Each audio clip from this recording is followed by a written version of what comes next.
Catholic traditional site of Mary's eternal sleep. Under this huge church, there is a coffin-like place that's supposed to be the site where Mary went to an eternal sleep. Again, only tradition, basically by the Catholics. Right here, there is a much smaller room, not so fancy, but much more important.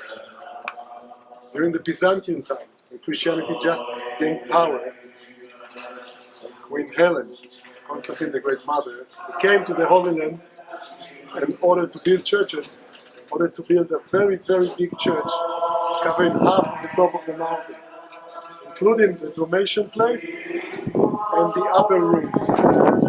After it was destroyed, when it was rebuilt, it was already rebuilt separately. The Crusaders built one church here and another church right here in the upper room. Because, according to the traditions, the Last Supper took place right here.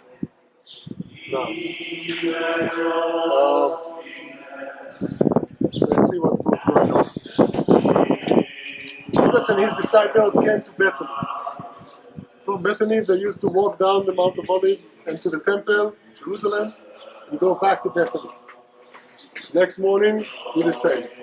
They came to Jerusalem towards the Passover feast, the celebration of the Passover.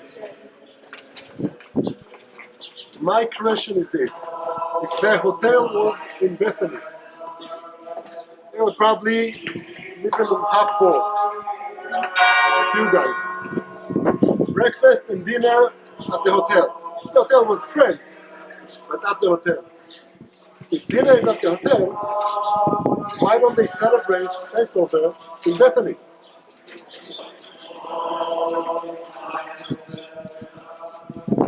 Why not to celebrate with their friends in their home?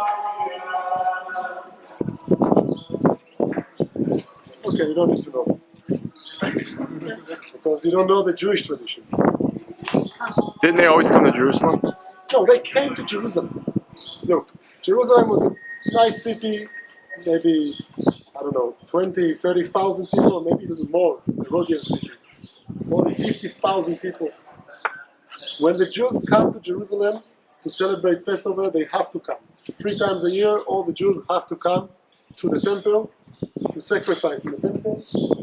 It's 3 holidays and Passover is one of them, so you have to imagine that hundreds of thousands